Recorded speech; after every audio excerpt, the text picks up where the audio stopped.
The nurse leaned close, her voice trembling just enough to feel human. "She asked for you," she whispered, "one last time."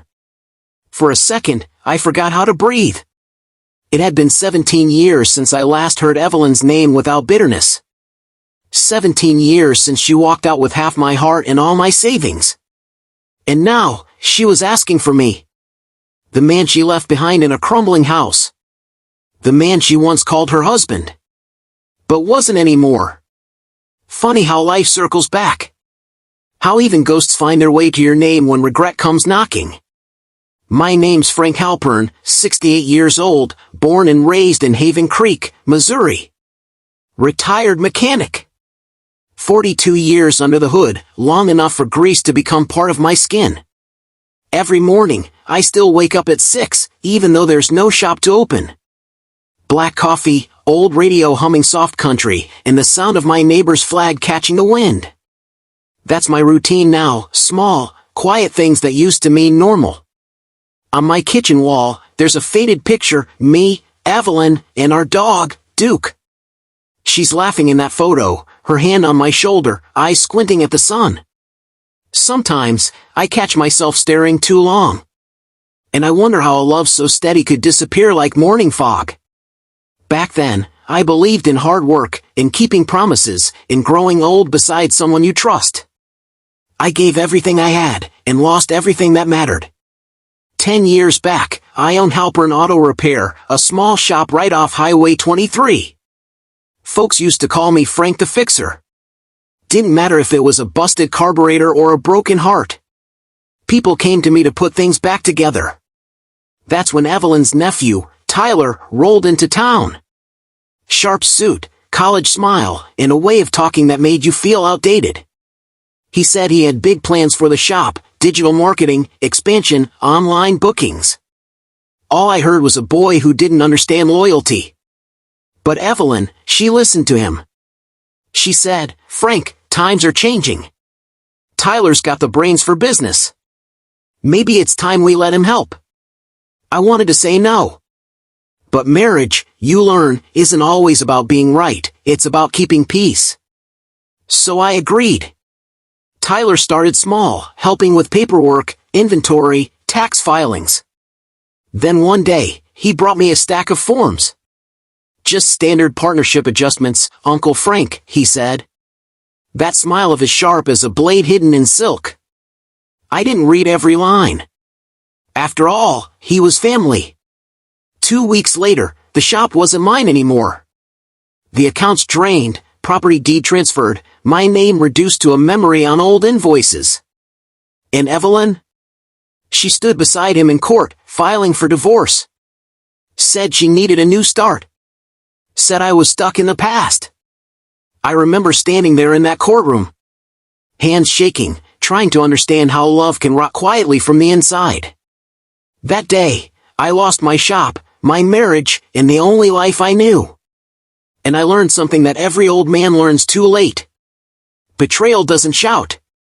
It signs quietly in ink. Years passed. I moved into a small rental on the edge of town. Mended lawnmowers, fixed bicycles for the kids next door. Didn't have much, but peace came in small doses, a cup of coffee, the smell of oil, the sound of rain. Then came that call. "Mr. Halpern, this is St. Mary's Hospice. A patient named Evelyn asked for you." I almost hung up. But something inside me, maybe curiosity, maybe unfinished grief, made me go. The smell of disinfectant, the beeping monitors, the slow shuffle of nurses. You don't forget those sounds. When I walked in, she looked so small. Skin like paper, breath like a whisper. The nurse leaned in, "She asked for you." Evelyn opened her eyes, barely. "Frank," she said, voice cracked. I was wrong. Tyler, he took everything. Turns out, the golden boy drained her too. Used her name to open fake credit lines, sold her house, and vanished. She'd spent the last years alone, sick, broke, and haunted by guilt. I wanted to feel anger. But all I felt was a quiet kind of sorrow. Because love, even broken, leaves roots that never really die. When she passed that night, I stood at the window watching the sunrise. And I whispered, "Rest easy, Evelyn. I'll handle the rest." Revenge doesn't always start with rage. Sometimes, it begins with a list.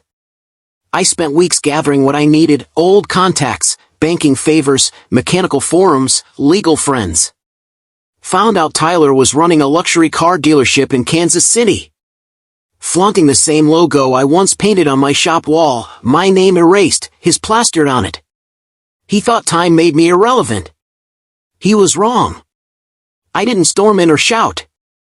I started slow, checking his business filings, employee complaints, customer reviews.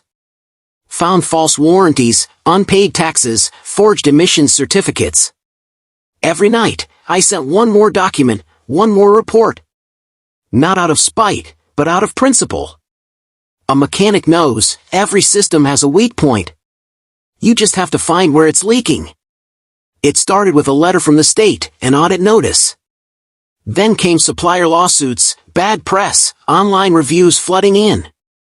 One customer posted a video of Tyler yelling at her. It went viral. The man who once smirked at me across a courtroom now looked like a boy drowning in his own arrogance. He called me once. Block number.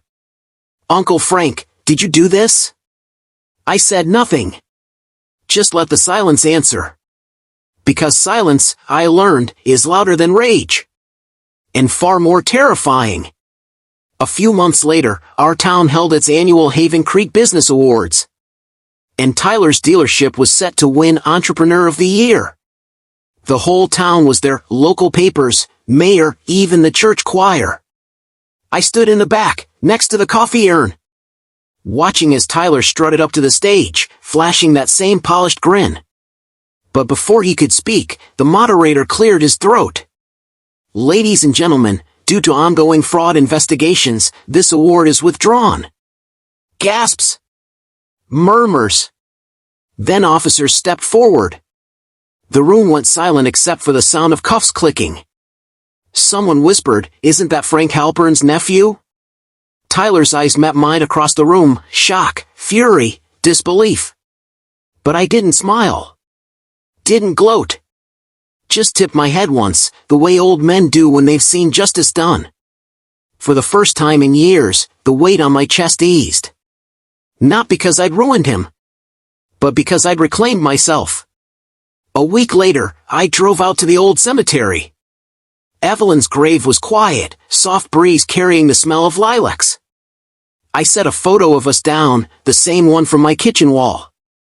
I kept my promise, I said. Not to you, to the man I used to be. On the drive home, the sun dipped low over the cornfields. And for the first time in years, I felt something close to peace. Age doesn't make you weaker, it makes you patient enough to wait for truth to surface. Back on my porch, radio humming, flag fluttering. I closed my eyes and thought, maybe life doesn't give second chances. But sometimes, it lets you write the ending yourself. You know, folks, I learned that dignity isn't something you're given. It's something you take back when the world tries to steal it. If you've ever been betrayed. If someone ever told you you're too old to matter. Remember this, wisdom is slow, but it always catches up. Tell me in the comments. What does justice mean to you? When it finally comes after all those silent years?